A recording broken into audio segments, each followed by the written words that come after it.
أعوذ بالله من الشيطان الرجيم.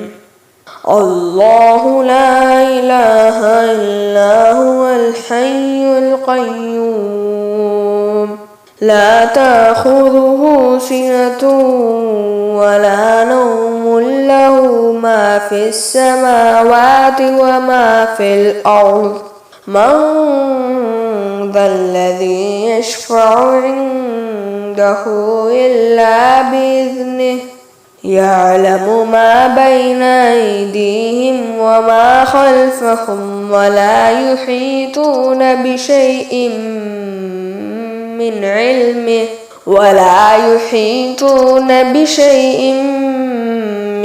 علمه إلا بما شاء وسع كرسيه السماوات والأرض ولا يؤوده حفظهما وهو العلي العظيم. السلام عليكم ورحمة الله وبركاته. إن الحمد لله نحمده ونستعينه ونستغفره ونعوذ بالله من شرور أنفسنا وسيئات أعمالنا من يهده الله فلا مضل له ومن يضلل فلا هادي له وأشهد أن لا إله إلا الله وحده لا شريك له وأشهد أن محمدا عبده ورسوله أما بعد. எல்லாம் வல்ல அல்லாஹ் ஜல்ல ஷானுஹு வ தஆலாவை புகழ்ந்து இறுதி தூதர் முஹம்மது முஸ்தபா ஸல்லல்லாஹு அலைஹி வஸல்லம் அவர்கள் மீது ஸலவாத்தும் ஸலாமும் கூறிய பின்னால், கண்ணியத்திற்குரிய தாய்மார்களே, சகோதரிகளே, அல்லாஹு தஆலாவுடைய பேரருளால் இந்த இடத்திலே அவனுடைய கலாமாகிய அல் குர்ஆனை படித்து அது சொல்லக்கூடிய கருத்துக்களை நம் மத்தியிலே பேசிக்கொள்வதற்காக வேண்டி நாம் எல்லோரும் ஒன்று சேர்ந்திருக்கின்றோம். இந்த அருமையான சந்தர்ப்பத்திலே அல் குர்ஆனின் 2வது அத்தியாயம் 255வது வசனமாக இடம்பெறக்கூடிய ஆயத்துல் குர்சியை தெளிவுபடுத்தலாம் என்று நினைக்கின்றேன். அன்புள்ள சகோதரிகளே, இந்த ஆயத்துல் குர்சி என்ற வசனம் முஸ்லிம்களை பொறுத்தவரையில் மிக முக்கியத்துவம் பெறக்கூடிய ஒரு வசனமாக இருந்து கொண்டிருக்கின்றது. பெரும்பாலும் நாம் எல்லோரும் மனப்பாடம் செய்திருக்கக்கூடிய ஒரு வசனமாகத்தான் இது இருக்கின்றது. இந்த வசனத்திற்கு பல சிறப்புகள் இருக்கின்றன. அதிலே ஒன்றுதான், நபிகள் நாயகம் ஸல்லல்லாஹு அலைஹி வஸல்லம் அவர்கள் ஒரு முறை சதகா பொருட்களை ஒன்று சேர்த்து அதற்கு பாதுகாப்பாக அபூ ஹுரைரா ரலியல்லாஹு அன்ஹு அவர்களை நியமித்திருந்தார்கள்.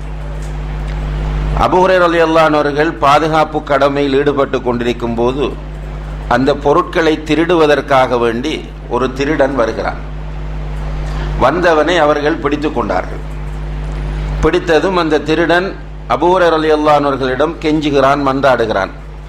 நான் கஷ்டத்தில் இருக்கிறேன், எனக்கு குடும்பம் இருக்கிறது, எனவே என்னுடைய பிள்ளைகளுக்கு கொடுப்பதற்காகத்தான் எடுக்க வந்தேன், என்னை விட்டுவிடு என்று கெஞ்சிய போது அபூ ஹுரைரா ரலியல்லாஹு அன்ஹு அவர்கள் அவனை விட்டு விட்டார்கள்.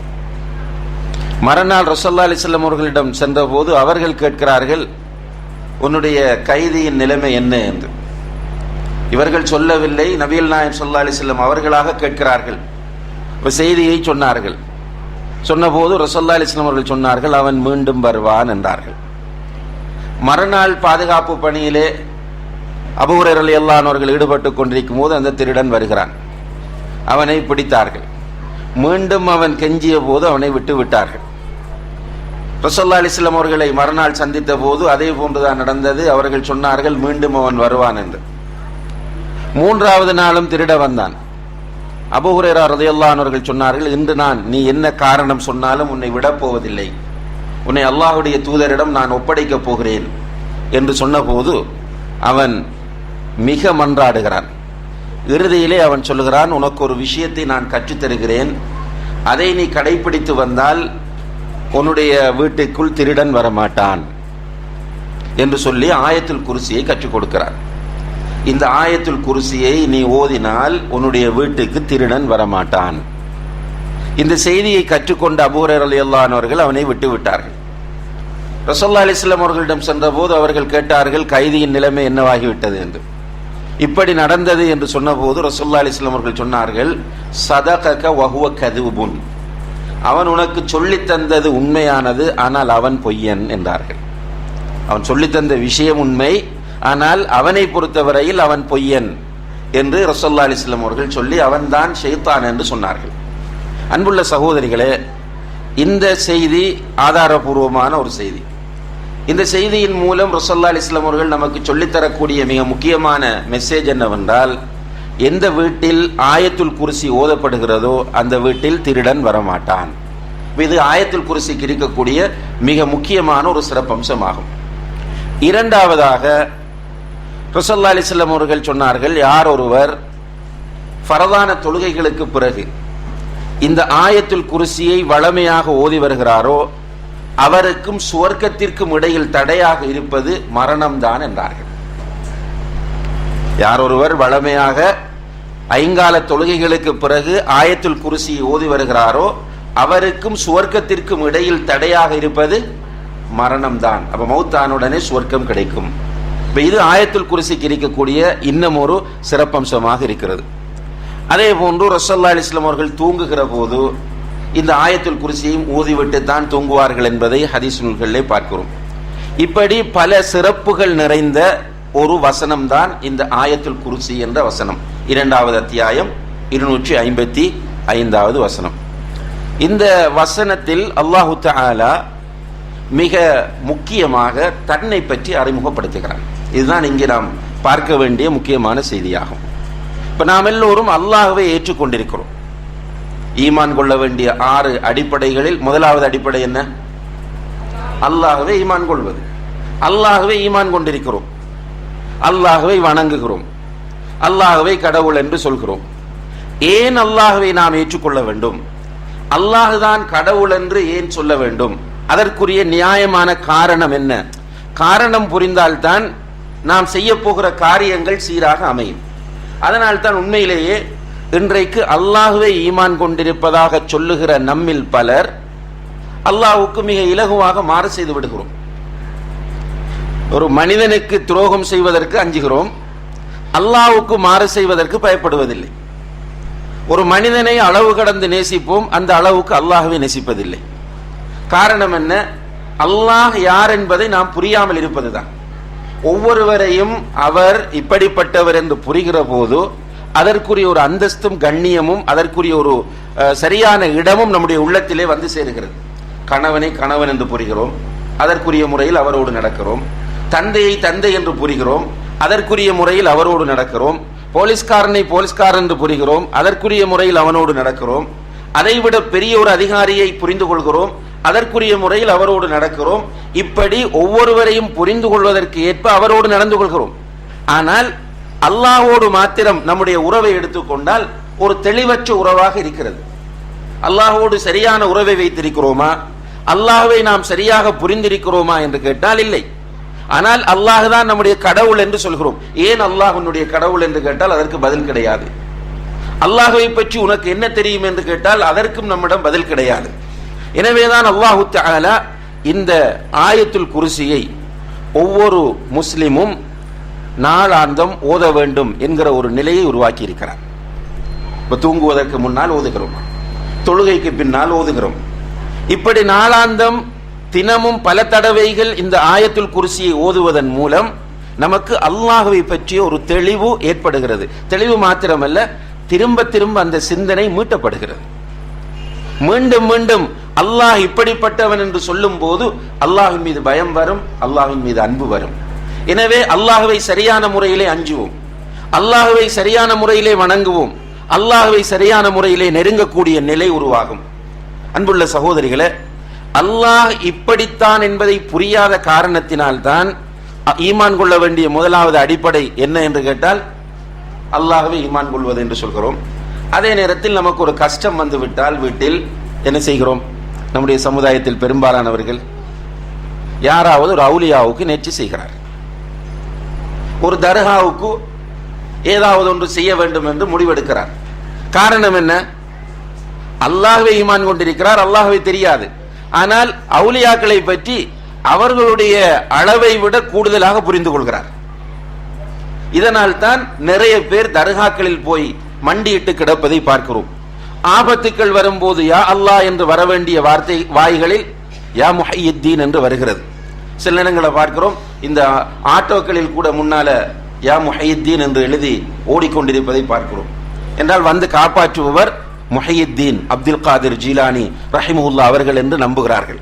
என்னால் அல்லாஹ்வை சரியாக புரியவில்லை.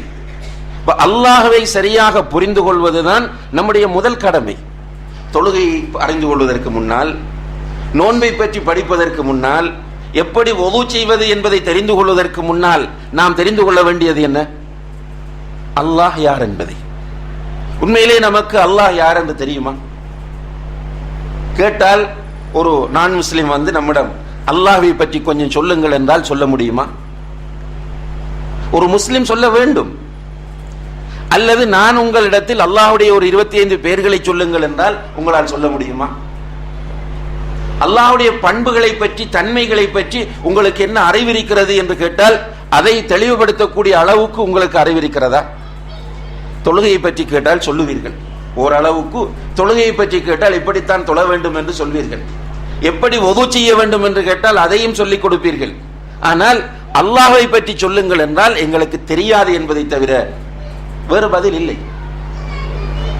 சில நேரம் யாரும் தெரிந்தவர்கள் இல்லாவிட்டால் அந்த இடத்திலே சமாளிக்க முடியும் நம்மால். அது இயற்கையாக நம்மிடம் உள்ள ஒரு தந்திரம், அது உண்மை அல்ல. யாராவது அல்லாஹ்வை பற்றி தெரியாதவர்கள் இருக்கிற ஒரு இடத்தில் அல்லாஹ்வை பற்றி கேட்டால் சொல்லுவோம். எதை பற்றி கேட்டாலும் சொல்ல முடியும் தானே? மருத்துவத்தை பற்றி கேட்டாலும் மருத்துவம் தெரியாதவர்களுக்கு மருத்துவத்தை சொல்ல முடியும். கம்ப்யூட்டரை பற்றி கேட்டால் கம்ப்யூட்டர் தெரியாதவர்களுக்கு கம்ப்யூட்டரை பற்றி சொல்ல முடியும். எனவே தெரியாதவர்களுக்கு சமாளிக்கலாம். ஆனால் உண்மையில் நமக்கு அல்லாஹ்வை பற்றி தெரியுமா என்று கேட்டால் தெரியாது. இப்ப முதல் கடமை என்ன? அல்லாஹ்வை அறிந்து கொள்வது. சூரத்து முஹம்மத் என்ற அத்தியாயத்தின் 19வது வசனத்தில் அல்லாஹு தஆலா சொல்கிறான், ஃபஅலம் அன்னஹு லா இலாஹ இல்லல்லாஹ் வஸ்தக்ஃபிர் லிதம்பிக். அல்லாஹ்வை தவிர உண்மையில் வணங்கி வழிபட தகுதியான கடவுள் வேறு யாரும் இல்லை என்பதை அறிந்து கொள். உன்னுடைய பாவங்களுக்காக மன்னிப்பு தேடு, இஸ்திக்ஃபார் செய். இந்த வசனத்தை ஆதாரமாக வைத்து இமாம் புகாரி ரஹிமஹுல்லா அவர்கள் தன்னுடைய சஹீஹுல் புகாரி என்ற நூலிலே ஒரு பாடம் கொண்டு வருகிறார்கள். அந்த பாடத்தின் பிரதானமான தலைப்பு கிதாபுல் இல்ம். கிதாபுல் இல்ம் என்ற அந்த பாடத்தில் பாபுன் என்று ஒரு உப பாடத்தை கொண்டு வருகிறார்கள். அல் இல்மு கப்லல் கௌலி வல் அமல். சொல்வதற்கும் செய்வதற்கு முன்னால். சொல்வதற்கு என்றால், சொல்வதென்றால் என்ன? தாவா செய்வது. மார்க்கத்தை பற்றி சொல்வதற்கும் செய்வதற்கும், செய்வதற்கு முன்னால் அமல் செய்வது. முன்னால் என்ன தேவை? அறிவு தேவை என்று இமாம் புகாரி ரஹ்மஹுல்லா அவர்கள் ஒரு பாடத்தை கொண்டு வந்து அதற்கு ஆதாரமாக இந்த குர்ஆன் வசனத்தை தான் கொண்டு வருகிறார்கள். எதை? சூரத்து முஹம்மத் 19வது வசனத்தில் அல்லாஹ்வை தவிர வணக்கத்திற்குரிய உண்மையான கடவுள் வேறு யாரும் இல்லை என்பதை அறிந்து கொள், உன்னுடைய பாவங்களுக்காக மன்னிப்பு தேடு. அப்ப ஃபர்ஸ்டுக்கு அல்லாஹ் தஆலா எதை சொல்கிறான்? இல்மை, அறிந்து கொள். இரண்டாவதான் அமலை சொல்கிறான், இஸ்திக்ஃபார். எனவே நமக்கு முதல் கடமை அல்லாஹ்வை அறிவது. ஆனால் உண்மையிலே அன்புள்ள சகோதரிகளே, அல்லாஹ்வை அறிவதற்கு நாம் என்ன முயற்சி செய்திருக்கிறோம்? அல்லாஹ்வுடைய சட்டங்களை அறிய முயற்சி செய்திருக்கிறோம், அது மறப்பதற்கில்லை.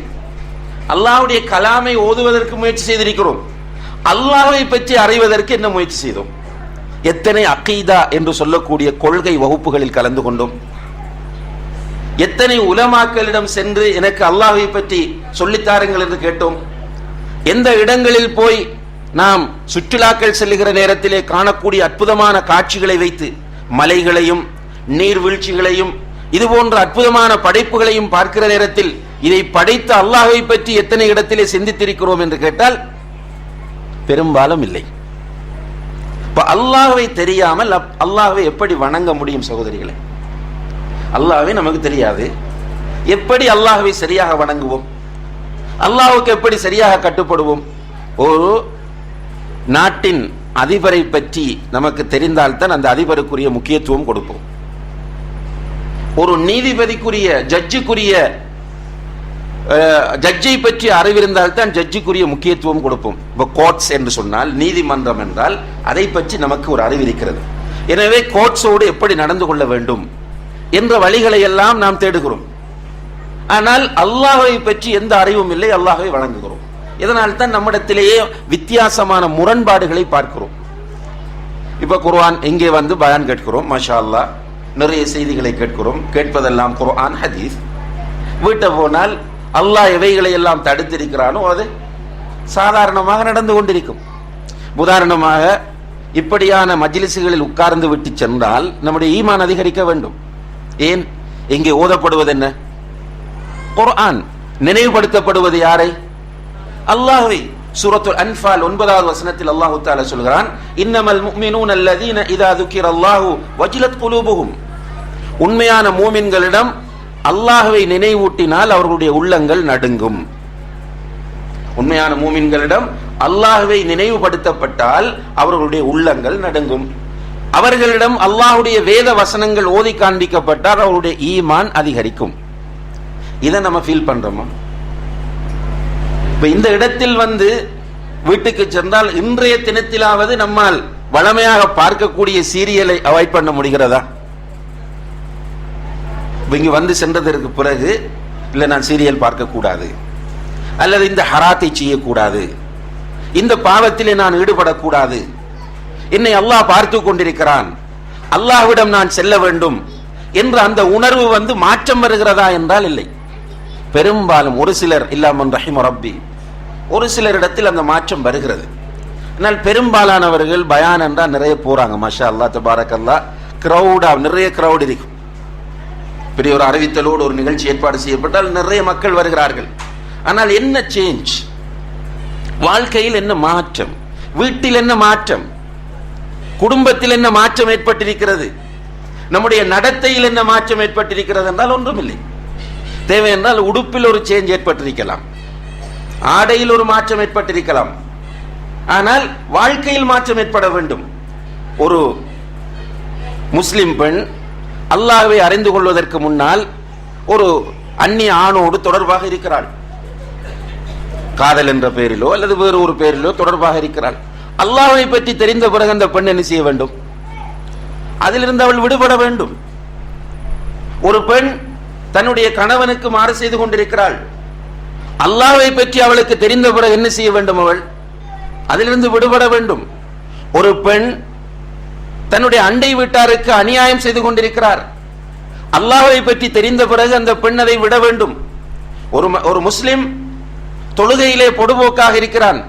அல்லாஹ்வை பற்றி தெரிந்த பிறகு அவன் ஒழுங்காக தொழுகையை நிறைவேற்றக்கூடியவனாக மாற வேண்டும். ஆனால் என்ன நடக்கிறது? எல்லா பயானையும் கேட்கிறோம், எதையும் விடுவதில்லை. ஆனால் வளமையாக பேசிக் கொண்டிருக்கிற புறம் அப்படியே தான் இருக்கிறது. 4 பேர் சந்தித்தால் புறம் பேசுவதை தவிர வேறொன்றும் கிடையாது. கோல் மூட்டி திரிவது என்பது யாரிடத்திலெல்லாம் அந்த பழக்கம் இருக்கிறதோ அவர்கள் விட்டது போலும் தெரியவில்லை, கோல் மூட்டிக்கொண்டேதான் இருக்கிறார்கள்.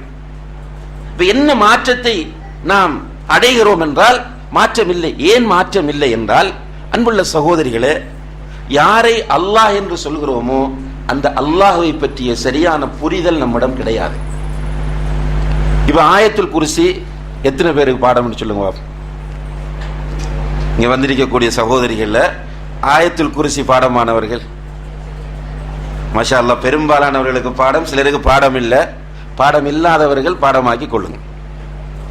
என்றால் ஒரு முஸ்லிம் எனக்கு ஆயத்துல் குர்சி தெரியாது என்று சொல்லக்கூடாது. அதிலும் ஸ்பெஷலா பெண்களை பொறுத்தவரையில் பெண்கள் இப்படியான விஷயங்கள்ல இயல்பில் ஆர்வம் உள்ளவர்கள். துஆக்கள், திக்ருகள், இப்படி ஷார்ட்கட்ல ஏதாவது செய்யக்கூடிய முறைகள் இருக்கிறது என்று சொன்னால் அதில் ஆர்வம் உள்ளவர்கள் பெண்கள். எனவே பெண்கள் எனக்கு தெரியாது என்று ஒரு சந்தர்ப்பத்திலும் சொல்லக்கூடாது. அன்புள்ள சகோதரிகளே, சரி, ஆயத்துல் குர்சி தெரியும் என்று சொல்லக்கூடிய உங்களில் எத்தனை பேர் இதனுடைய பொருளை உணர்ந்திருக்கிறீர்கள், அறிந்திருக்கிறீர்கள்? சொல்லுங்க பாப்போம். மாஷா அல்லாஹ். 1 2 3 4 5, பரவாயில்ல, ஒரு 10 பேருக்கிட்ட பொருள் பார்த்திருக்கிறீர்கள். இந்த பொருளை பார்த்ததோடு இதை பற்றி சிந்திக்க வேண்டும். இந்த ஆயத்துல் குர்சியினுடைய பொருள் என்ன என்று மீனிங் தர்ஜமத்துல் குர்ஆனில் பார்க்கிற அதே நேரத்தில் இது என்ன சொல்லுகிறது என்பதை பற்றி நாம் சிந்திக்க கடமைப்பட்டிருக்கிறோம். இங்கே நாம் பார்க்கலாம், எடுத்த எடுப்பில் அல்லாஹு தஆலா இதில் என்ன சொல்கிறார்? அல்லாஹு, அல்லாஹு என்று சொல்கிறார். அல்லாஹு என்பது அல்லாஹுடைய திருநாமங்களில் மிக பிரதானமானது. அஸ்மாஉல் ஹுஸ்னா என்று சொல்கிறோமே, அந்த அல்லாஹுடைய அழகிய திருநாமங்களில் மிக பிரதானமான திருநாமம் அல்லாஹ் என்பது. ஏன் பிரதானமான திருநாமம் என்றால், அல்லாஹுக்கு நிறைய பெயர்கள் இருக்கின்றன. நான் ஏற்கனவே சொல்லியிருக்கிறேன், 99 மட்டுமல்ல, அல்லாஹுக்கு நிறைய பெயர்கள் இருக்கின்றன. அந்த நிறைய பெயர்களுள் 99 தான் மனப்பாடம் செய்வதற்காக வேண்டி சிபாரிசு செய்யப்பட்டவை. அந்த 99 திருநாமங்களையும் நாம் எடுத்து பார்த்தால் அதிலே பிரதானமாக இருப்பது அல்லாஹ் என்ற பெயர். ஏனென்றால் மற்ற பெயர்கள் எல்லாம் நீங்கள் பார்க்கலாம், எப்படி சொல்லுவோம் என்றால், அல்லாஹுடைய பெயர் ரஹ்மான் என்று சொல்லுவோம், அல்லாஹுடைய பெயர் ரஹீம் என்று சொல்லுவோம், அல்லாஹுடைய பெயர் அல் வதூத் என்று சொல்லுவோம், அல்லாஹுடைய பெயர் அல் ஜப்பார் என்று சொல்லுவோம். ஆனால் ரஹ்மானுடைய பெயர் அல்லாஹ் என்று சொல்வதில்லை, அல்ல ரஹீமுடைய பெயர் அல்லாஹ் என்று சொல்வதில்லை. பிரதானமான பெயராக எந்த பெயரை அல்லாஹ்வுக்கு வைத்திருக்கிறோம்? அல்லாஹ்.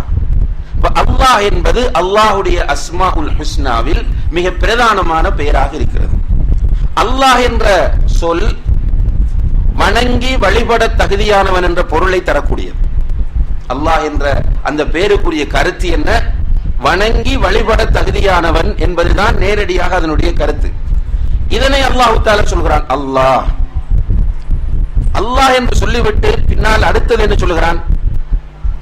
லா இலாஹ இல்லாஹு. அல்லாஹு லா இலாஹ இல்லாஹு, அவனை தவிர வணங்கி வழிபட தகுதியான உண்மையான கடவுள் வேறு யாரும் இல்லை. அவனை தவிர வணங்கி வழிபட தகுதியான உண்மையான கடவுள். என்ன போலியான கடவுள் நிறைய இருக்கிறார்கள். ஒவ்வொரு மாற்று சமுதாயங்களில் உள்ளவர்களை நீங்கள் பார்த்தால், ஒவ்வொரு சமுதாயத்திலும் அவர்களுக்கென்று பல கடவுள்கள், ஒவ்வொரு குடும்பத்திற்கும், ஒவ்வொரு கோத்திரத்திற்கும், ஒவ்வொரு குலத்திற்கும் என்று கடவுள்கள். இப்படி பல கடவுளர்கள், போலி கடவுளர்கள் இருக்கிறார்கள். ஆனால் உண்மையிலேயே வணங்கி வழிபட தகுதியான கடவுள் யாரு? அல்லாஹ் மாத்திரம்தான். இது நம்முடைய அசைக்க முடியாத நம்பிக்கையாக இருக்க வேண்டும். எந்த ஒரு நிலையிலும் இந்த கொள்கை உறுதியாக இருக்க வேண்டும். எந்த கொள்கை? வணங்கி வழிபட தகுதியான உண்மையான கடவுள் அல்லாஹ் தான். இப்ப வணங்கி வழிபட தகுதியான என்றால் என்ன? வணங்கி வழிபட தகுதியான கடவுள் என்று சொல்றோம். இப்ப வணங்கி வழிபட தகுதியான உண்மையான கடவுள் என்றால் என்ன மீனிங், என்ன பொருள்? இப்ப தொழுகைக்கு மாத்திரம்தான் அந்த கடவுளா, அல்லது நோன்புக்கு மாத்திரம்தான் அந்த கடவுளா, ஹஜ்ஜுக்கு மாத்திரம்தான் அந்த கடவுளா? இல்லை, எல்லா வணக்கங்களுக்கும் சொந்தக்காரன் அந்த கடவுள் தான். யாரு? அல்லாஹ். வணக்கம் என்றால் என்ன? என்ன வணக்கம் என்பது? யாரு சொல்லுவீங்க? அல்லாஹ்வை நினைவு கூறுவது. வணக்கம் என்பது நிறைய பேர் உதாரணம் சொல்லுவாங்க. வணக்கம் என்றால் என்ன என்று கேட்டால் உதாரணம் தான் சொல்லுவாங்க, எக்ஸாம்பிள். அல்லாஹ்வை நினைவு கூறுவது என்பது அரபில் என்ன சொல்லுவோம்? திக்ர். இது ஒரு வணக்கம். இன்னும் சிலர் தொழுகை என்று சொல்வார்கள். தொழுகை வணக்கமா? தொழுகை ஒரு வணக்கம், வணக்கத்தில் ஒன்று தொழுகை. இப்ப வணக்கம் என்பது ஒரு பெரிய ஒரு பகுதியை உள்ளடக்கக்கூடிய ஒரு சொல். வணக்கம் என்றால் சுருக்கமாக அல்லாஹு தஆலா விரும்பி அங்கீகரிக்கக்கூடிய உள்ளார்ந்த வெளிப்படையான அனைத்து சொற்களுக்கும் செயல்களுக்கும் வணக்கம் என்று சொல்லப்படும். அல்லாஹ் விரும்பி அங்கீகரிக்கக்கூடிய உள்ளார்ந்த என்ன? மனசோடு சம்பந்தப்பட்ட வெளிப்படையான நம்முடைய உடம்பால் செய்யக்கூடிய சொல்கள், செயல்கள், இவை அனைத்துமே வணக்கம் என்று சொல்லப்படும். அன்புள்ள சகோதரிகளே, அப்ப அல்லாஹ் விரும்பி அங்கீகரிக்கக்கூடியது உதாரணமாக ரசூலுல்லாஹி அலைஹி வஸல்லம் அவர்கள் சொல்லுகிறார்கள், அல் ஈமானு பிதுஉன் வ சப்ஊன ஷுபா, ஈமான் 70ற்கு மேற்பட்ட கிளைகளை உடையது. அதிலே ஆக உயர்ந்தது என்ன? லா இலாஹ இல்லல்லாஹ்.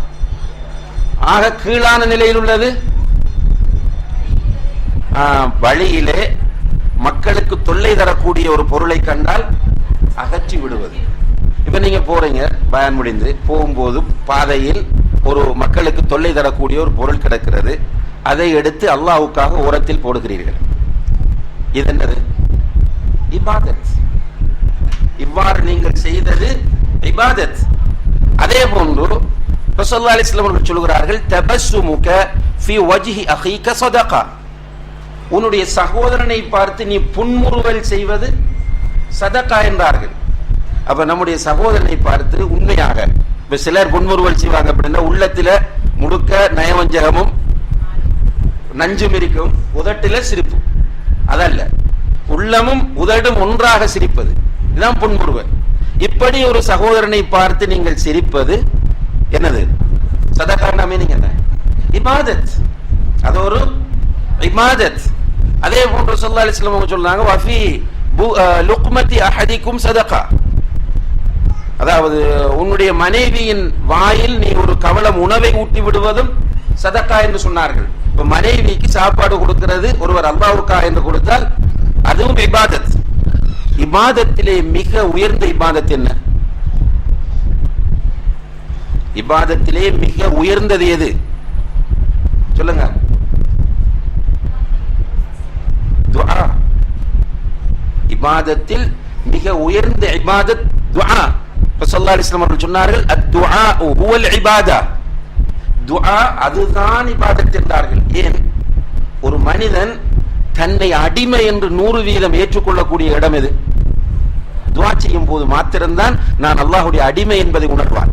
தொழும்போது சில நேரம் சும்மா தொழுதுட்டு போவோம், நோன்பு நோக்கும் போது சில நேரங்கள்ல எந்த ஒரு அர்த்தமும் இல்லாமல் நோன்பு நோற்று செல்வோம். ஆனால் துஆ கேட்கும் போது உள்ளம் பேசும், அல்லாஹ் நீதான் என்னுடைய ரப், உன்னால் தான் முடியும், என்னால் முடியாது என்று சொல்லக்கூடிய நிலை துஆவில் தான் இருக்கிறது. அன்புள்ள சகோதரிகளே, அல்லாஹு லா இலாஹ இல்லாஹு, அல்லாஹ் இருக்கிறானே அவன்தான் உண்மையில் வணங்கி வழிபட தகுதியானவன். உண்மையில் வணங்கி வழிபட தகுதியானவன் என்றால் இப்போது பார்த்தோம் ஆகப்பெரிய இபாதத் எது? துஆ. அப்ப யாரிடம் துஆ கேட்க வேண்டும்? அல்லாஹ்விடம் தான் துஆ கேட்க வேண்டும். வணக்கத்திற்குரிய நாயன் அல்லாஹ்வை தவிர வேறு யாரும் இல்லை என்றால் துஆவுக்குரிய நாயன் அல்லாஹ்வை தவிர வேறு யாரும் இல்லை.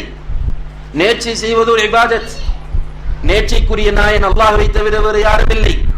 குர்பானி கொடுப்பது ஒரு இபாதத், குர்பானி கொடுப்பதற்குரிய நாயன் அல்லாஹ்வை தவிர வேறு யாரும் இல்லை. இந்த கலிமாவை சொல்ற மக்கள் தானே தர்காக்கள்ல போய் நேர்ச்சை செய்கிறார்கள், அங்குள்ள அவுலியாக்களுக்காக குர்பானி கொடுக்கிறார்கள், அறுத்து பலியிடுகிறார்கள், அவர்களிடம் போய் துஆ கேட்கிறார்கள். என்ன காரணம்? கலிமாவுக்கு பொருள் தெரியவில்லை.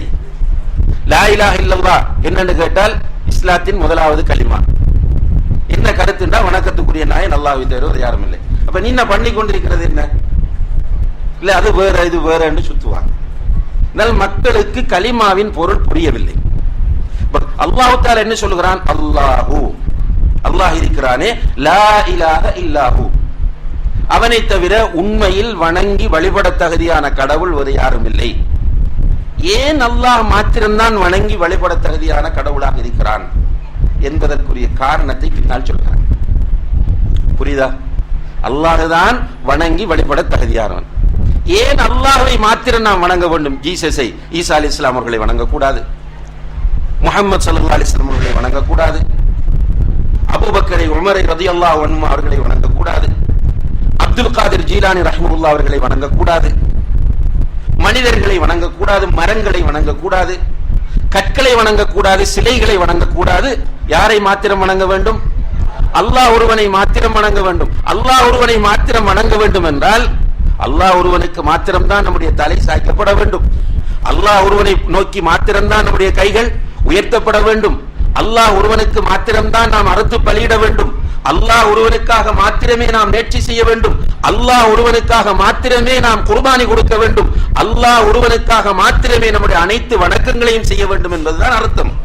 ஏன் அல்லாஹ்வுக்கு மாத்திரம் அந்த முக்கியத்துவம் கொடுக்க வேண்டும் என்று கேட்டால் அடுத்தது என்ன சொல்லுது? அல்லாஹு லா இலாஹ இல்லா ஹுவ அல் ஹய்யுல் கய்யூம். அல்லாஹு தஆலா அல் ஹய் அல் கய்யூம். என்ன ஹய் என்றால்?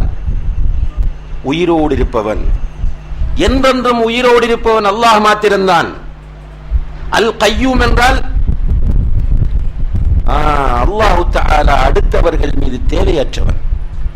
அல் கய்யூம் என்பது அல் ஹய்யுக்குள்ள வந்துடுது, நிலைத்திருப்பவன் என்பது. கய்யூம் என்பதனுடைய அர்த்தம் என்னவென்றால் அடுத்தவர்களிடத்தில் அல்லாஹ்வுக்கு எந்த தேவையும் கிடையாது. மலக்குகளுடைய தேவை அல்லாஹ்வுக்கு கிடையாது, நபிமார்களுடைய தேவை அல்லாஹ்வுக்கு கிடையாது. அல்லாஹ் தஆலா தன்னுடைய காரியங்களை எல்லாம் தானே செய்யக்கூடியவன். இதை சமத் என்ற வார்த்தையும் வலியுறுத்துகிறது. குல் ஹுவல்லாஹு அஹத், அல்லாஹு சமத் என்பது அல்லாஹ் அடுத்தவர்களில் எந்த தேவையும் அற்றவன். சூரத்து ஜாரியாத் 56வது வசனத்தில் அல்லாஹ் தஆலா சொல்கிறான், வமா خلقtul ஜின்ன வல் இன்ஸ இல்லா லியஅபுதூன். அடுத்த வசனம் சொல்றான், மா உரீது மின்ஹும் மிர் ரிஸ்கின் வலா உரீது அன் யுத்இமூன். மனிதர்களையும் ஜின்களையும் நான் படைத்திருப்பது எதற்காக? என்னை வணங்குவதற்காக. அவர்களிடம் நான் உணவை எதிர்பார்க்கவில்லை, அவர்கள் எனக்கு சாப்பாடு தர வேண்டும் என்று நான் கேட்கவில்லை. அல்லாஹ் தன்னை அறிமுகப்படுத்துகிற முறையை பாருங்கள். நம்மிடம் தேவையுள்ள ஒருவன் கடவுளாக இருக்க முடியுமா? சிலையை செய்கிறோம், அதில் போய் ஏதாவது பறவைகள் மிருகங்கள் அழுக்கை ஏற்படுத்தினால் அதை சுத்தம் செய்ய வேண்டிய தேவை நமக்கு இருக்கிறது. யாராவது உடைத்தால் அதை நிமிர்த்தி கட்ட வேண்டிய தேவை நமக்கு இருக்கிறது. அதே போன்றுதான் இந்த மனிதர்கள், இவர்கள் நம்மில் தேவை உள்ளவர்கள். மரணித்த பிறகு எந்த சக்தியும் அற்றவர்கள், அவர்கள் உயிரற்றவர்கள், மரணித்தவர்கள். அதனால் தான் அல்லாஹ் தஆலா சொல்கிறான், அல்லாஹ் மாத்திரம்தான் வணங்கி வழிபட தகுதியானவன். ஏன்? உவல் ஹய், அவன் உயிரோடு இருப்பவன். மரணித்த எவனுமே வணக்கத்திற்கு தகுதியானவன் கிடையாது, மரணிக்க கூடிய எவனுமே வணக்கத்திற்கு தகுதியானவன் கிடையாது. நல்லா புரிந்து கொள்ளுங்கள், மரணித்த எவருமே வணக்கத்திற்கு தகுதியானவர்கள் அல்ல, மரணிக்க கூடிய எவருமே வணக்கத்திற்கு தகுதியானவர்கள் கிடையாது. அப்ப மரணித்தவர்களிடம், மரணிக்க கூடியவர்களிடம் போய் நாம் நம்முடைய தேவைகளை கேட்போமாக இருந்தால் நிச்சயமாக நாம் அல்லாஹ்வை புரிந்து கொள்ளவில்லை என்பதுதான் அதனுடைய அர்த்தமாகும். அன்புள்ள சகோதரிகளே, அதே போன்று கடவுளாக இருப்பவன் அடுத்தவர்களில் தேவையற்றவனாக இருக்க வேண்டும். அல் கய்யூம். அடுத்ததாக அல்லாஹ் சொல்கிறான் அவனை பற்றி என்ன? லா தஅஹுதுஹு சினத்துன் வலா நௌம். சினா என்றால் சிறு தூக்கம், நெப்னு சொல்வார்கள், சிறு தூக்கம். நௌம் என்றால் ஆழ்ந்த உறக்கம். அல்லாஹ்வுக்கு சிறு தூக்கமும் வராது, ஆழ்ந்த உறக்கமும் வராது. லா தஅஹுதுஹு சினத்துன் வலா நௌம். பாருங்க, அல்லாஹ் தான் வணங்கி வழிபட தகுதியானவன். அவன் என்றென்றும் உயிரோடு, அவனுக்கு மௌத்தே கிடையாது. அல்லாஹ் எப்போதும் மௌத்தாகாதவன். அதே போன்று அல்லாஹ்வுக்கு அடுத்தவர்கள் மீது எந்த தேவையும் கிடையாது. அல்லாஹ்வுக்கு தூக்கமும் கிடையாது, சிறு தூக்கமும் கிடையாது. அன்புள்ள சகோதரிகளே, இந்த வசனத்தை சரியாக புரிந்து கொண்டாலேயே அல்லாஹ்வை ஒரு மனிதன் சரியான முறையில் வணங்க ஆரம்பிப்பான். எதற்கு நமக்கு கடவுள் தேவை? நம்முடைய தேவைகளை நிறைவேற்ற வேண்டும், நம்முடைய கஷ்டங்களை நாம் முறையிட வேண்டும், நம்முடைய செயல்களுக்கு கூலி தர வேண்டும். இப்படியான ஒருவன் தான் நமக்கு கடவுளாக இருக்க வேண்டும். நம்மை விட பலவீனமானவர்கள் நமக்கு கடவுளாக இருக்க முடியுமா? நம்மை போன்று ஈக்குவலானவர்கள் கடவுளாக இருக்க முடியுமா? இப்ப நீங்கள் என்னை கடவுளாக எடுப்பதாக இருந்தால் நீங்களே கடவுளாக இருந்து விட்டு போகலாம் தானே? என்ன, இப்ப நான் ஒரு நல்ல பக்தியான மனிதன் என்பதற்காக வேண்டி என்னிடம் வந்து என்னால் செய்ய முடியாத உதவிகளை எல்லாம் என்னிடம் கேட்பது. என்னால் செய்ய முடியாத உதவியை உங்களுக்கு என்னால் செய்ய முடியுமா? முடியாது. அல்லது நான் மௌத்தான பிறகு என்னுடைய கபரை கட்டி என்னிடம் வந்து துஆ செய்வது எனக்கு கேட்குமா? நான் மிகப்பெரிய ஒரு அல்லாமாவாக, ஒரு அவுலியாவாக இருந்தாலும் மௌத் என்பது எனக்கு உள்ளதுதானே. மௌத்தாகும் போது உங்களுடைய மௌத்தும் என்னுடைய மௌத்தும் வித்தியாசப்படுமா? நிச்சயமாக நம்முடைய மரணங்கள் வித்தியாசப்படாது. நீங்கள் மௌத்தானால் உங்களுக்கு என்ன நிலையோ அதே நிலைதான் எனக்கும். கேள்வி எனக்கு கேட்கப்படும். நல்லவராக இருந்தால் எனக்கும் கபர் விசாலமாக்கப்படும், உங்களுக்கும் கபர் விசாலமாக்கப்படும். கெட்டவராக இருந்தால் எனக்கும் கபர் நெருக்கப்படும், உங்களுக்கும் கபர் நெருக்கப்படும். அப்ப என்ன எப்படி நீங்கள் மௌத்தான பிறகு கடவுளாக ஆக்குவீர்கள்? இன்றைக்கு நம்முடைய சமுதாயத்தில் பெரும்பாலும் அதைத்தான் செய்து கொண்டிருக்கிறார்கள். ஒரு பள்ளிவாசல் கூட கிடையாது. ஆரம்பத்தில் கட்டப்பட்ட மஸ்ஜிதுகளை போய் பாருங்கள், எல்லா மஸ்ஜிதிலும் ஏதோ ஒரு கபர் கட்டி வைக்கப்பட்டிருக்கிறது. எதற்காக கட்டி வைக்கப்பட்டிருக்கிறது? இந்த மஸ்ஜிதுகளிலே அந்த கபறுகளை ஏன் கட்டினார்கள்? அதிலே உள்ளவர்கள் நல்லவர்களாக இருந்தார்கள் உயிரோடு இருக்கும் போது. எனவே மௌத்தான பிறகு அவர்களிடம் போய் நின்று துஆ கேட்கிறார்கள். இன்றைக்கும் பார்க்கிறோம், தொழுது விட்டு பள்ளிக்குள்ளே நின்று தக்பீர் கட்டி சூரத்துல் ஃபாத்திஹாவிலே என்ன ஓதுகிறார்கள்? இய்யாக நஅபுது வ இய்யாக நஸ்தஈன், உன்னையே வணங்குகிறோம், உன்னிடமே உதவி தேடுகிறோம் என்று அங்கே சொல்லிவிட்டு வந்து வெளியே வரும்போது கபர் இருக்கிறது என்று அவருடைய பெயரை சொல்லி எங்களுடைய கஷ்டங்களை நீக்கி வையுங்கள் துஆ கேட்பதை பார்க்கிறோமா இல்லையா? என்ன நிலை இது? அல்லாஹ்வை இழிவுபடுத்துவதா இல்லையா இது? இய்யாக நஅபுது வ இய்யாக நஸ்தஈன் என்று சொல்லிக்கொண்டு அல்லாஹு லா இலாஹ இல்லா ஹுவல் ஹய்யுல் கய்யூம் என்று சொல்லிக்கொண்டு அல்லாஹ் அல்லாதவர்களிடம் போய் நின்று துஆ கேட்கிறோமாக இருந்தால் நிச்சயமாக நம்மை விட அறிவிலிகள் மடையர்கள் வேறு யாரும் இருக்க மாட்டார்கள். நம்முடைய சமுதாயத்திற்கு அல்லாஹ்வை அறிமுகப்படுத்தவில்லை. நான் ஆரம்பத்திலே சொன்னேன், இன்றைக்கு நமக்கு போலீஸ்காரனை தெரிகிறது, உயர் அதிகாரியை தெரிகிறது, ஏரியாவில் உள்ள திருடனை தெரிகிறது, ரவுடியை தெரிகிறது, ஆனால் அல்லாஹ்வை தெரியாது. அல்லாஹ்வை தெரியாமல் இருக்கிற நம்மிடம் போய் அவுலியாக்களை பற்றி நிறைய பேசினார்கள். அவர்களுடைய சிறப்புகளை சொன்னார்கள். அவர்களுடைய சிறப்புகள் இல்லை என்று நாம் சொல்லவில்லை. நல்ல மனிதர்களுக்குரிய சிறப்புகள் இருந்து கொண்டே இருக்கும். அதனால் தான் நாம் என்ன சொல்கிறோம்? நல்ல இமாம்களாக இருந்தவர்கள், சிறந்த மனிதர்களாக இருந்தவர்களுடைய பெயர்களை சொல்லும் போது என்ன சொல்றோம்? சஹாபாக்களா இருந்தா ரலியல்லாஹு அன்ஹு என்கிறோம். அதற்கு பிறகு உள்ளவர்களாக இருந்தால் ரஹ்மத்துல்லாஹி அலைஹி, ரஹிமஹுல்லாஹ். இன்றைக்கு முஹைத்தீன் அப்துல் காதிர் ஜீலானியுடைய பெயரை சொல்லும் போது என்ன சொல்றோம்? ரஹிமஹுல்லாஹ். ஏனென்றால் அவருக்குரிய சிறப்பு இருக்கிறது. அவருக்கு சிறப்பு இருக்கிறது என்பதற்காக அவர் கடவுளாக முடியுமா? பிரார்த்தனைகளை கேட்கக்கூடியவராக முடியுமா? பிரார்த்தனைகளுக்கு பதிலளிக்கக்கூடியவராக முடியுமா? சொல்லிவிட்டோம், அல்லாஹு லா இலாஹ இல்லாஹு, அல்லாஹ்வை தவிர வணக்கத்திற்குரிய நாயன் வேறு யாரும் கிடையாது. ஏன் அல்லாஹ்வை வணக்கத்திற்குரிய நாயனாக நாம் எடுக்க வேண்டும் என்றால் அவன்தான் ஹை, அவன்தான் கய்யூம். அவனுக்கு லா தஅஹுதுஹு சினத்தும் வலா நௌம், தூக்கமும் வராது, சிறு தூக்கமும் வராது. எனி டைம் 24 மணி நேரமும் நீங்கள் பிரார்த்தித்துக் கொண்டே இருக்கலாம். உங்களுடைய தேவைகளை கேட்டுக்கொண்டே இருக்கலாம், நீங்கள் அழைத்துக் கொண்டே இருக்கலாம். அவன் செவிமடுத்துக் கொண்டே இருப்பான். உங்களுடைய அழைப்புக்கு பதில் தந்து கொண்டே இருப்பான். யாரிடமும் அவன் பெர்மிஷன் கேட்க வேண்டிய, அனுமதி கேட்க வேண்டிய அவசியம் இல்லை. ஏன்? அவன் அல் கய்யூம். அவன் தன்னுடைய தேவைகளை தானாகவே நிறைவேற்றிக் கொள்ளக்கூடியவன். மற்றவர்களிடத்தில் போய் கேட்க வேண்டுமாக இருந்தால் தான் அவன் வெயிட் பண்ண வேண்டும். எனவே அல்லாஹ் வணங்கி வழிபட தகுதியானவனாக இருப்பதற்கு பிரதானமான காரணத்தை அல்லாஹு தஆலா இங்கே சொல்கிறான். அடுத்ததாக அல்லாஹு தஆலா சொல்கிறான், என்ன? லா தஅஹுதுஹு சினத்துன் வலா நௌம் லஹு மா ஃபிஸ் ஸமாவாதி வ மா ஃபில் அர்த். வானங்களில் உள்ளவைகளும் பூமியில் உள்ளவைகளும் அல்லாஹ்வுக்கே சொந்தம். அல்லாஹு அக்பர்.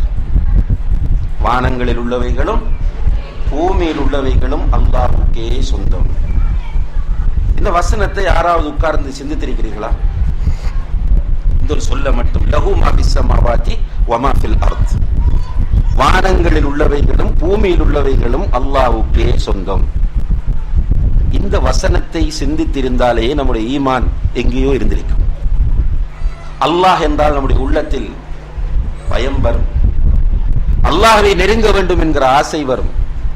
அன்புள்ள சகோதரிகளே, ஊருக்குள்ள உள்ள ஒரு பெரிய பணக்காரர் இப்ப வருகிறார் என்று சொன்னால் நமக்கு பெரிய ஒரு ஆனந்தமாக இருக்கும். என்ன, எல்லோருமே வித்தியாசமாக பார்ப்போம்.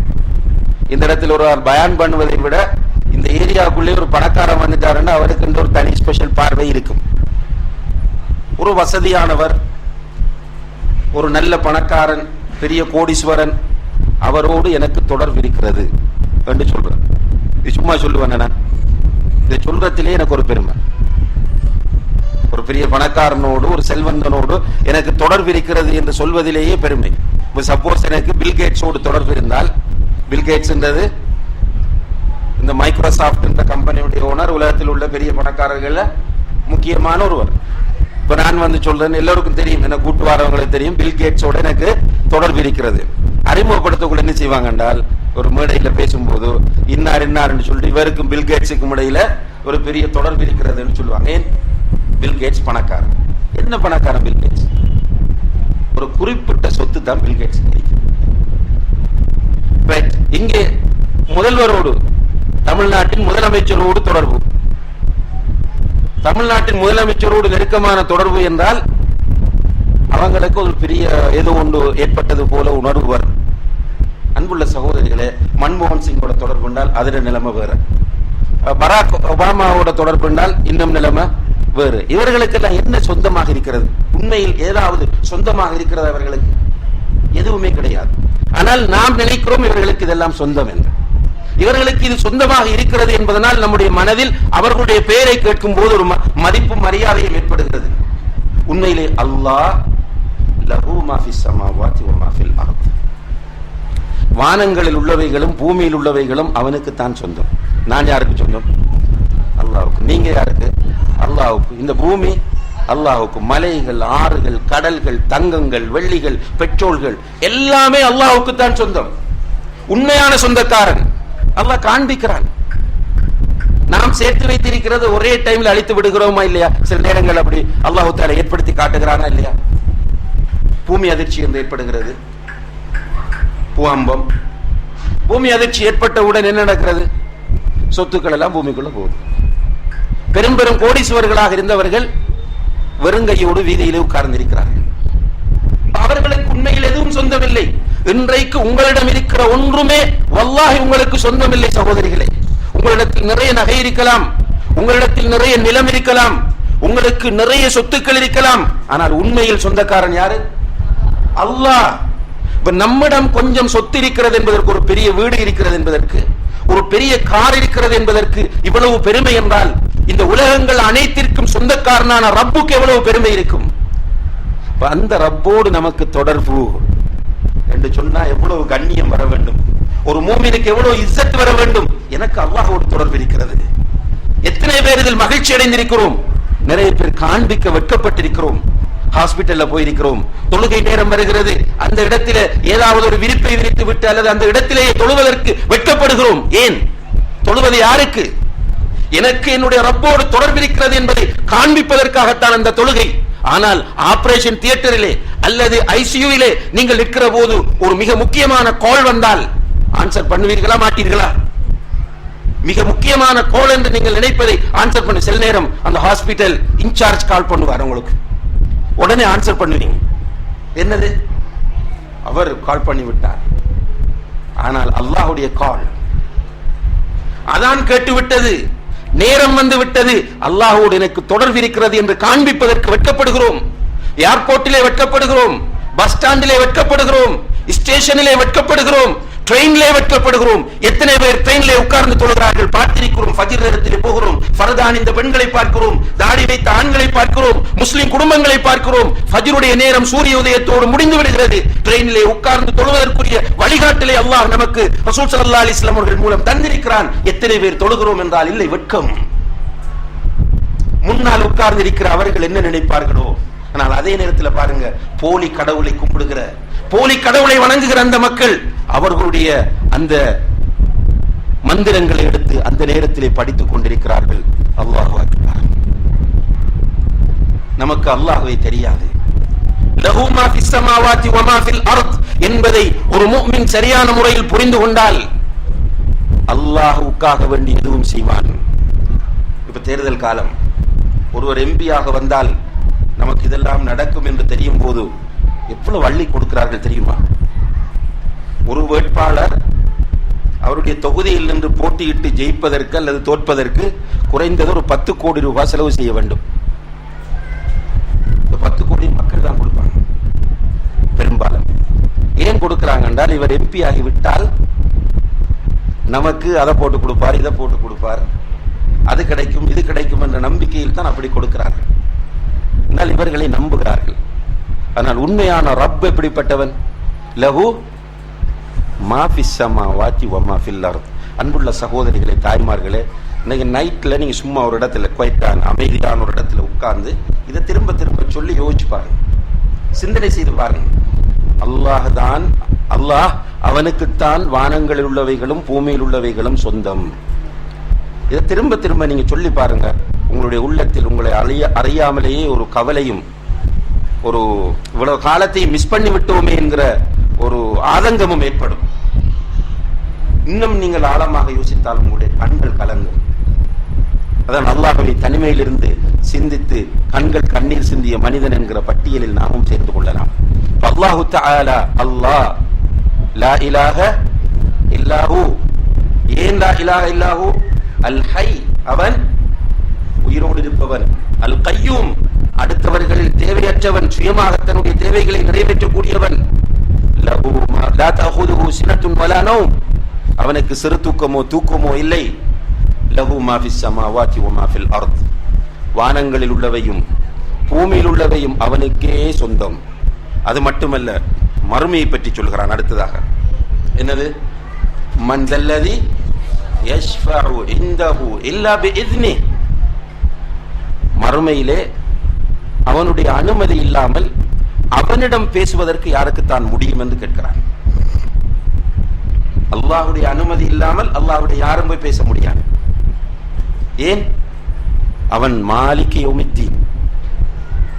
என்ன மாலிக் யௌமித்தீன் என்றால்? தீர்ப்பு நாள், அந்த மறுமை நாளின் அரசன் அவன் தான். அல்லாஹ் தஆலா சொல்றான் குர்ஆனிலே, வஜாஅ ரப்புக வல் மலகு ஸஃபன் ஸஃபா, மஹ்ஷரிலே எல்லோரும் ஒன்று சேர்க்கப்படுவார்கள். உலகத்தில் உள்ள மக்கள் எல்லோரும் ஒன்று சேர்க்கப்படுவார்கள். ஆதம் அலைஹிஸ்ஸலாம் முதற்கொண்டு உலகம் அழியும் வரைக்கும் வாழ்ந்த எல்லோருமே எழுப்பப்படுவார்கள். அந்த நேரத்தில் அல்லாஹ் தஆலா வருவான். அவனுடைய அர்ஷை 8 மலக்குகள் சுமந்து கொண்டு வருவார்கள். அல்லாஹ்வுடைய அர்ஷை 8 மலக்குகள் சுமந்து கொண்டு வருவார்கள். நபி ஸல்லல்லாஹு அலைஹி வஸல்லம் அவர்கள் சொல்கிறார்கள், இந்த 8 மலக்குகளில் ஒருவரை பற்றி சொல்வதற்கு அல்லாஹ் எனக்கு அனுமதி கொடுத்தான் என்று சொல்லிட்டு சொல்றாங்க. அந்த 8 மலக்குகளில் ஒருவர் எப்படி இருப்பார் என்றால், அவருடைய காது சோனை இந்த பகுதி, இதற்கும் தோல் புஜத்திற்கும் இடைப்பட்ட தூரம் எவ்வளவு? 700 வருடங்கள் நடந்து செல்லக்கூடிய அளவு தூரம். அல்லாஹு அக்பர். அவருடைய அந்த ஒரு மலக்குடைய அளவு எப்படினால், அவருடைய காது சோனைக்கும் தோல் பட்டைக்கும் இடைப்பட்ட தூரம் 700 வருடங்கள் நடந்து செல்லக்கூடிய அளவுக்கு தூரம். அப்படி அந்த மலக்குகள் அரிசை சுமந்திருக்க அல்லாஹு தஆலா வருவான். மலக்குகள் எல்லோரும் சஃபன் சஃபா, சஃபன் வரிசை வரிசையாக நிற்பார்கள். அப்படி வந்த உடனே அல்லாஹ் கேட்பான், ஐன முலூக்கு துன்யா, உலகத்தில் இருந்த ஆட்சியாளர்கள் எல்லோரும் எங்கே? இப்ப ஆட்சி கிடைத்து விட்டால் எவ்வளவு திமிரு பிடித்து அலைகிறார்கள். அதை செய்வேன், இதை செய்வேன், அந்த நாட்டுக்கு பொருளாதார தடை விதிப்பேன், இந்த நாட்டுக்கு பொருளாதார தடை விதிப்பேன், அந்த நாட்டை அடிப்பேன், இந்த நாட்டை அடிப்பேன். நடக்கிறதா இல்லையா? இன்றைக்கு இதுவரைக்கும் சிரியாவின் அதிபராக இருந்த மிக மோசமான ஒரு கொடுங்கோலன் பஷாருல் அசத் என்று சொல்லக்கூடிய அந்த பஷார் முஸ்லிம்களை இன்றைக்கும் கொண்டு வவித்துக் கொண்டிருக்கிறான். முஸ்லிம்கள் சாப்பிட முடியாத அளவுக்கு நிலைமையை உருவாக்கி சில பிரதேசங்களில், கண்ணியத்திற்குரிய சகோதரிகளே, நம்முடைய முஸ்லிம் சகோதரிகள் எதை சாப்பிடுறாங்க தெரியுமா? எதை? பூனைக்கறி சாப்பிடுறாங்க, நாய் சாப்பிடுறாங்க. அல்லாஹ் யர்ஹம்ஹும். அந்த அளவுக்கு நிலைமையை மோசமாக்கி வைத்துக்கொள். உலக நாடுகளை சொல்லுது, நிறுத்து நிறுத்து, நிறுத்த மாட்டேன், நான் நினைத்ததைத்தான் செய்வேன் என்று திமிரு பிடித்து அலைகிறான். அமெரிக்கா அப்படி செய்யும். அப்பப்ப ஈராக்ல போய் நின்று அடித்தது, ஆப்கானிஸ்தானத்தில் வந்து நின்று அடித்தது. திரும்பி போ என்று சொன்னால் இல்லை, நான் தான் சர்வதேச போலீஸ்காரன், நான் நினைத்ததை செய்வேன் என்று சொன்னான். இப்படியான ரவுடிகள் எல்லாம், இப்படியான தங்களை பெரிதாக நினைத்த போலீஸ்காரர்கள் எல்லாம் அங்கே நிற்கும் போது அல்லாஹ் கேட்பான், ஐன முலுக்கு துன்யா ஐனல் ஜப்பாரூன் ஐனல் முத்தக்கப்பிரூன், பெருமை அடித்தவர்கள் எல்லோரும் எங்கே? ஆட்சியாளர்கள் என்று மமதை கொண்டவர்கள் எங்கே என்று கேட்கும் போது அல்லாஹ் சொல்கிறான், வஹஷஅத்தில் அஸ்வாது லிர்ரஹ்மான், எல்லாம் அப்படியே சைலண்ட் ஆயி, எல்லாருமே அப்படியே சைலன்ஸ் ஆயிடுவாங்க, யாரும் அசைய மாட்டார்கள். வலா தஸ்மஉ லஹும் இல்லா ஹம்ஸா, அப்படி பேச வேண்டுமாக இருந்தால் மிக ரகசியமாகத்தான் அவர்கள் பேசிக் கொள்வார்கள். இந்த நேரத்திலே அல்லாஹ்வோடு யாருக்காவது பேச முடியுமா? யாருக்கு முடியாது. யாருக்கு முடியும்? யாருக்கு அல்லாஹ் அனுமதி கொடுக்கிறானோ அவருக்கு மாத்திரம்தான் முடியும். என்ன அதிகாரம், என்ன ஆற்றல்! இப்படியான அல்லாஹ்வை ரப்பாக ஏற்றுக்கொண்ட பெருமை நம்முடைய உள்ளத்தில் வர வேண்டும் சகோதரிகளே. அழிந்து போகக்கூடிய, மரணித்து போகக்கூடிய, தங்களுக்கு தாங்களே எந்த உதவியும் செய்து கொள்ள முடியாதவர்களை கடவுளர்களாக ஆக்கிக் கொண்டு அவர்களுக்காக வேண்டி படையல்களையும் அவர்களுக்காக வேண்டி நேர்ச்சைகளையும் அவர்களுக்காக வேண்டி வணக்கங்களையும் செய்து கொண்டிருக்கக்கூடிய இப்படி கோடிக்கணக்கான மக்களை பார்க்கிற போது அல்லாஹ்வை ரப்பாக ஏற்றுக்கொள்ளக்கூடிய பாக்கியம் எனக்கு கிடைத்திருக்கிறதே என்று நினைக்கும் போதே நமக்கு கண்ணீர் வர வேண்டும். அல்லாஹ் அதற்கு எனக்கு அருள் பாலித்திருக்கிறான் என்பதை நினைக்கும் போது நம்முடைய உடம்பெல்லாம் புல்லரித்து போய் நிற்க வேண்டும். நிற்கிறதா என்பதுதான் இங்கே உள்ள கேள்வியாக இருக்கிறது. ஆதம் அலைஹிஸ்ஸலாம் அவர்களை நோக்கி மக்கள் ஓடுவார்கள். எங்களுக்காக அல்லாஹ்விடம் பேசுங்கள் என்று சொல்வார்கள். நீங்கள் தான் முதல் மனிதர் என்று சொல்லுவார்கள். ஆதம் அலைஹிஸ்ஸலாம் அவர்கள் சொல்வார்கள், என்னால் முடியாதப்பா, நீங்கள் நூஹிடம் போய் பாருங்கள் என்று. மக்கள் நூஹ் அலைஹிஸ்ஸலாம் அவர்களிடம் ஓடி போய் கேட்பார்கள். நூஹ் அலைஹிஸ்ஸலாம் அவர்கள் சொல்லுவார்கள், நான் முதல் தூதர் தான், ஆனால் அல்லாஹ்வோடு பேச எனக்கு முடியாது. நீங்கள் இப்ராஹிமிடம் செல்லுங்கள். மக்கள் இப்ராஹிம் அலைஹிஸ்ஸலாம் அவர்களிடம் சென்று சொல்லுவார்கள். இப்ராஹிம் அலைஹிஸ்ஸலாம் அவர்கள் சொல்லுவார்கள், நான் அதற்கு தகுதியற்றவன், நீங்கள் மூசாவிடம் செல்லுங்கள். மூசா அலைஹிஸ்ஸலாம் அவர்களிடம் போக அவர்கள் ஈசாவிடம் அனுப்புவார்கள். ஈசா அலைஹிஸ்ஸலாம் அவர்கள் நபிகள் நாயகம் ஸல்லல்லாஹு அலைஹி வஸல்லம் அவர்களிடம் அனுப்புவார்கள். நபிகள் நாயகம் ஸல்லல்லாஹு அலைஹி வஸல்லம் அவர்கள் உடனே யா அல்லாஹ் என்று ஆரம்பிப்பார்களா? இல்லை. நபி ஸல்லல்லாஹு அலைஹி வஸல்லம் அவர்கள் மக்களை சொல்லுவார்கள், அனலஹா அனலஹா, நான் தான் அதற்குரியவன், வாருங்கள் என்று சொல்லி அரசுக்கு கீழே சுஜூதில் விழுவார்கள். அல்லாஹ்வுடைய அரசுக்கு கீழே சுஜூதிலே விழுவார்கள். அப்போது அல்லாஹ் சொல்லுவான், யா முஹம்மத் இர்ஃபா ரஅஸக் இஸ்அல் துஅத இஷ்ஃபா துஷஃபா, முஹம்மதே உன்னுடைய தலையை உயர்த்து, நீ கேள் தரப்படும், நீ கேள் தரப்படும், நீ பரிந்துரை செய், ஷஃபாஅத் செய், உன்னுடைய ஷஃபாஅத் ஏற்றுக்கொள்ளப்படும் என்று அல்லாஹ் அனுமதி கொடுப்பான். அதற்கு பிறகுதான் நபிகள் நாயகம் ஸல்லல்லாஹு அலைஹி வஸல்லம் அவர்கள் தன்னுடைய தலையை நிமிர்த்தி அல்லாஹ்விடம் பரிந்துரை செய்வார்கள். மன் தல்லதி யஷ்ஃபஉ இன்தஹு இல்லா பிஇذنி, அல்லாஹ்வுடைய அனுமதி இல்லாமல் அல்லாஹ்விடம் யார்தான் பரிந்துரை செய்ய முடியும், பேச முடியும்? அப்படியான அல்லாஹ். எனவேதான் அவனை நாம் வணங்க வேண்டும். எனவேதான் வணக்கத்திற்கு தகுதியான உண்மையான கடவுளாக அவன் இருந்து கொண்டிருக்கிறான். அடுத்தது என்ன சொல்கிறான்? يَعْلَمُ مَا بَيْنَ أَيْدِيهِمْ, அல்லாஹ் எப்படிப்பட்டவன் தெரியுமா? அவர்கள் முன்னால் செய்தவைகளை எல்லாம் அறியக்கூடியவனாக இருக்கிறான். நாம் முன்னால் செய்த எல்லாம் அல்லாஹ்வுக்கு தெரியும். இப்ப நம்ம சில தவறுகள் செய்திருப்போம், யாருக்காவது தெரிந்திருக்கும் என்று தெரிந்தால் அவர்களை பார்க்கும் போதெல்லாம் சங்கடமாக இருக்குமா இல்லையா?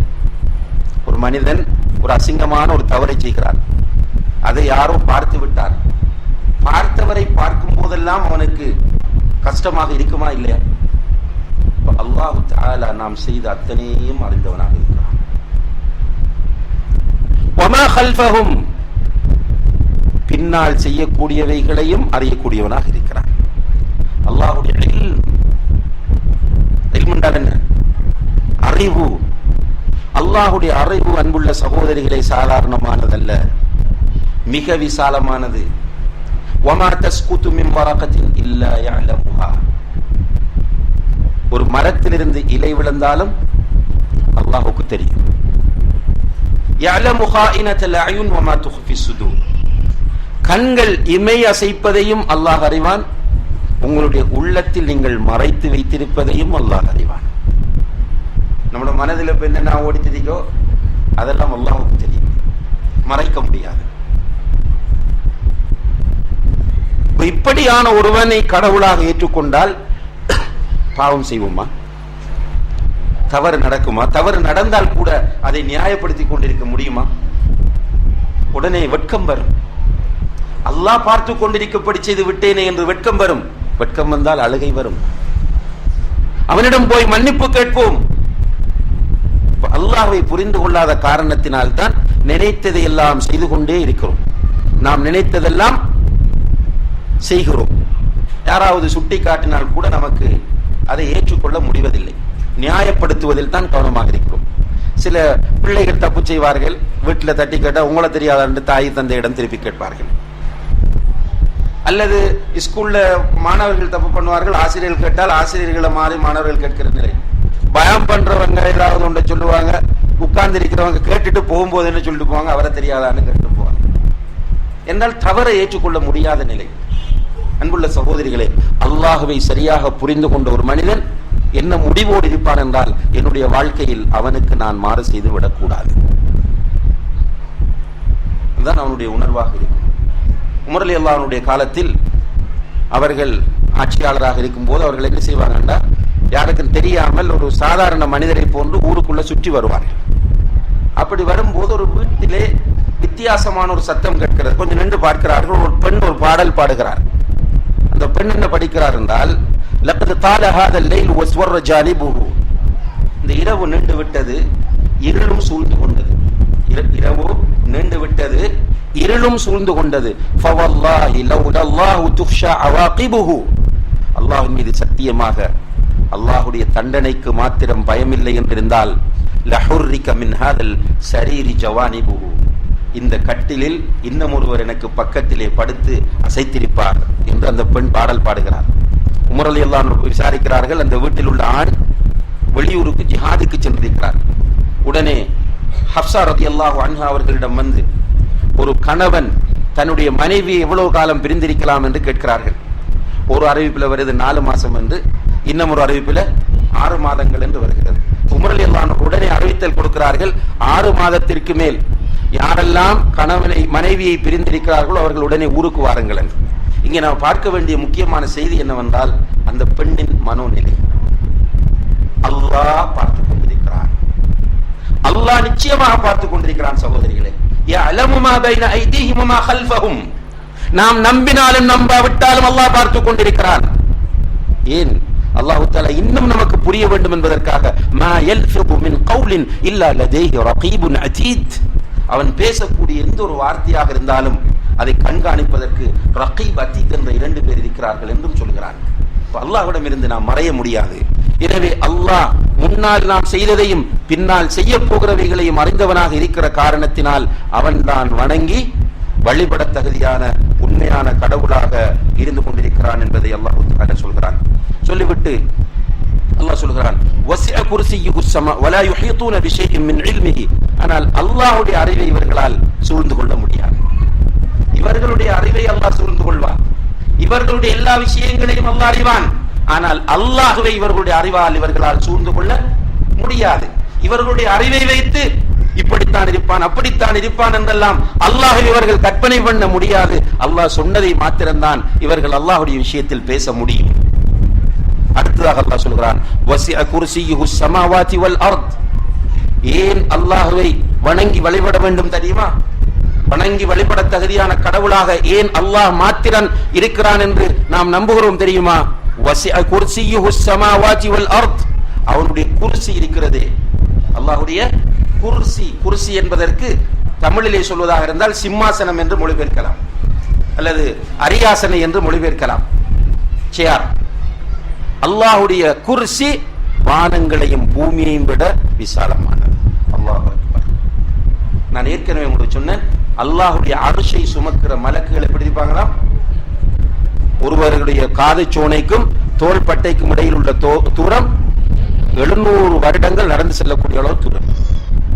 இவர்கள் தான் அல்லாஹ்வுடைய அரிசி சுமப்பார்கள். அல்லாஹ்வுடைய அரிசிக்கு முன்னால் குர்சி இருக்கும். அல்லாஹ்வுடைய அரிசிக்கு முன்னால குர்சி இருக்கும். இந்த குர்சியை அல்லாஹ் சொல்லும் போது என்ன சொல்றான்? வானங்களையும் பூமியையும் விட பெரியது என்கிறான். அல்லாஹ்வுடைய குர்சி வானங்களையும் பூமியையும் விட விசாலமானது. சலஃபு சாலிஹீன்கள் சொல்லுகிறார்கள், அன்புள்ள சகோதரிகளே, அல்லாஹ்வுடைய அர்ஷுக்கு முன்னால், அல்லாஹ்வுடைய அர்ஷுக்கு முன்னால குர்சியை வைத்தால் ஒரு பெரிய திறந்த வெளியிலே, ஒரு பெரிய பாலைவனத்தில் ஒரு இரும்பு வளையலை போட்டால் எப்படி இருக்கும்? அதுக்கு ஒரு தோற்றம் தெரியுமா? தோற்றம் தெரியாது. அப்படித்தான் குர்சி இருக்குமா? அரிசிக்கு முன்னால குர்சியை நிறுத்தினால் குர்சியுடைய தோற்றம் எப்படி இருக்கும்?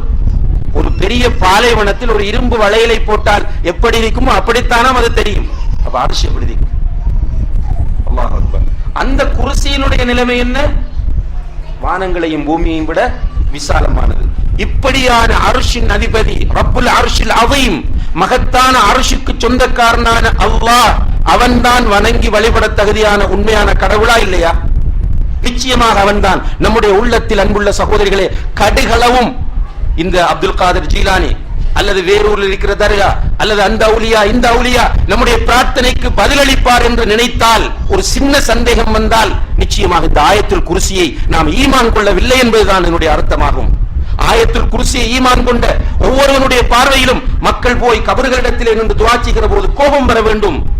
மரங்களிடத்திலே போய், கற்களிடத்திலே போய், மிருகங்களிடத்திலே போய் தன்னுடைய தேவைகளை கேட்கும் போது ஆத்திரமும் கோபம் வர வேண்டும். ஏனென்றால் நம்முடைய ரப், நம்முடைய அல்லாஹ் ரப்புல் அர்ஷில் அஸீம், மகத்தான அர்ஷுக்கு சொந்தக்காரன். அவனுடைய குர்சி வானங்களையும் பூமியையும் விட விசாலமானது என்பதை நாம் பார்க்கிறோம். எனவே அன்புள்ள சகோதரிகளே, அல்லாஹ் லா இலாஹ இல்லாஹு, ஏன் அல் ஹை அல் கய்யூம், லா தஅخذஹு சினத்துன் வலா நௌம், லஹு மா ஃபிஸ் ஸமாவாதி வ மா ஃபில் அர்த், மன் தல்லதி யஷ்ஃபஉ இன்தஹு இல்லா பிஇذنஹு, யஅலமு மா பைன ஐதீஹிம், அவர்கள் முன்னால் செய்ததையும் அறிவான், வ மா கல்ஃபஹும், பின்னால் செய்ய போகிறவைகளையும் அறிவான், வலா யுஹீதூன பிஷைஇன் மின் இல்மிஹி, அல்லாஹ்வுடைய அறிவை இவர்களால் சூழ்ந்து கொள்ள முடியாது. மன் தல்லதி யஷ்ஃபஉ இன்தஹு இல்லா பிஇذنஹு, அல்லாஹ்வுடைய அனுமதி இல்லாமல் யாரும் அல்லாஹ்வுடைய மறுமையிலே பேசவும் முடியாது. வசிஅ குர்சியுஹு ஸமாவாதி வல் அர்த், அவனுடைய குர்சி மாத்திரம் வானங்களையும் பூமியையும் விட விசாலமானது. வஹுவல் அலியுல் அஸீம். எனவே அல்லாஹ் உயர்ந்தவன், மகத்தானவன். அல்லாஹ் உயர்ந்தவன், மகத்தானவன். வஹுவல் அலியுல் அஸீம், அல்லாஹ் உயர்ந்தவன், மகத்தானவன். கண்ணியத்திற்குரிய சகோதரிகளே, தாய்மார்களே, இந்த ஆயத்துல் குர்சியை ஓதும் போது பொருளுணர்ந்து ஓதுங்கள். இதனுடைய கருத்தை சிந்தியுங்கள். தனிமையிலே ஓதுவதற்கு சொல்லி தந்திருக்கிறார்கள். தூங்கும் போது ஓதுவது, சும்மா போய் உட்கார்ந்து அல்லாஹ் லா இலாஹ இல்லல்லாஹு அல் ஹய்யுல் கய்யூம் பொருளும் புரியாமல் ஓதுவதும் புரியாமல் ஓதுவதை இங்கே குறிக்கவில்லை. இதனுடைய பொருள் உணர்ந்து ஓதினால் நிச்சயமாக நம்முடைய உள்ளத்தில் அல்லாஹ்வை பற்றிய கண்ணியமும் அல்லாஹ்வை பற்றிய மதிப்பும் அதிகமாகும். அப்படியான நிலையை அல்லாஹு தஆலா நம் அனைவருக்கும் தந்தருள்வானாக. வ ஆகிரு தஅவானா அனில் ஹம்துலில்லாஹி ரப்பில் ஆலமீன். வஸ்ஸலாமு அலைக்கும் வரஹ்மத்துல்லாஹி வபரகாத்துஹு.